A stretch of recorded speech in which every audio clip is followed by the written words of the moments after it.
ਕੁਛ ਜਿਹੜੇ ਓਪਨ ਜਾਂ ਲਿਬਰਲ ਮਾਈਂਡਡ ਸਿੱਖ ਨੇ, ਸਿੱਖ ਤਾਂ ਵੈਸੇ ਹੀ ਲਿਬਰਲ ਹੁੰਦਾ, ਉਹਨਾਂ ਵੱਲੋਂ ਇਹ ਕਿਹਾ ਜਾ ਰਿਹਾ ਜੀ ਜੇ ਅਸੀਂ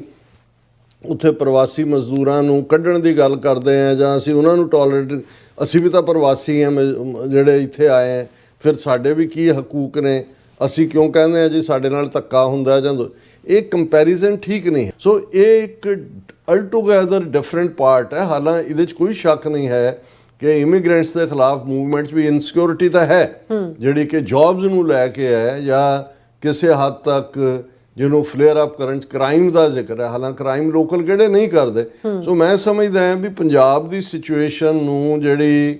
ਇਸ ਵੇਲੇ ਡੈਮੋਗ੍ਰਾਫੀ ਦੀ ਤਬਦੀਲੀ, ਸਿੱਖਾਂ ਨੂੰ ਮਾਈਨੋਰਿਟੀ 'ਚ ਕਰਨ ਦੀ ਸਾਜ਼ਿਸ਼ ਦੇ ਥੱਲੇ ਹੈ।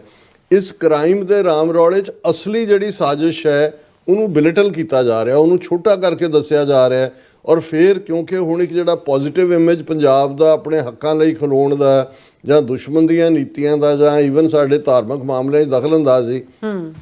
ਕਿ ਅਸੀਂ ਗੁਰੂ ਨਾਨਕ ਸਾਹਿਬ ਦਾ ਪ੍ਰਕਾਸ਼ ਪੁਰਬ ਵੀ ਨਨਕਾਣਾ ਸਾਹਿਬ ਜਾ ਕੇ ਨਹੀਂ ਮਨਾ ਸਕਦੇ, ਉਹਨੂੰ ਡਾਈਵਰਟ ਕਰਦੇ ਆ ਇੱਕਦਮ ਦੂਸਰੇ ਪਾਸੇ ਘੁਮਾ ਦਿੱਤਾ ਗਿਆ ਹੈ ਐਜ਼ ਇਫ ਜਿਹੜੇ ਸਿੱਖ ਨੇ ਜਾਂ ਪੰਜਾਬ ਦੇ ਪਿੰਡਾਂ ਦੇ ਸਿੱਖ ਨੇ ਉਹ ਟੋਟਲੀ ਇਨਟੋਲਰੈਂਟ ਨੇ, ਉਹ ਜਿਹੜੇ ਨੇ ਹਿੰਦੂਆਂ ਦੇ ਖਿਲਾਫ ਨੇ, ਉਹ ਦੂਸਰੇ ਕਰ ਰਹੇ ਨੇ। ਔਰ ਮੈਨੂੰ ਇਹ ਲੱਗਦਾ ਵੀ ਜੇ ਇਹੀ ਟਰੈਂਡ ਜਿਸ ਅੰਦਾਜ਼ ਦੇ ਵਿੱਚ ਇਹਨੂੰ ਉੱਥੇ ਇਹਦਾ ਨੈਰੇਟਿਵ ਬਣਾਇਆ ਜਾ ਰਿਹਾ ਜਾਰੀ ਰਿਹਾ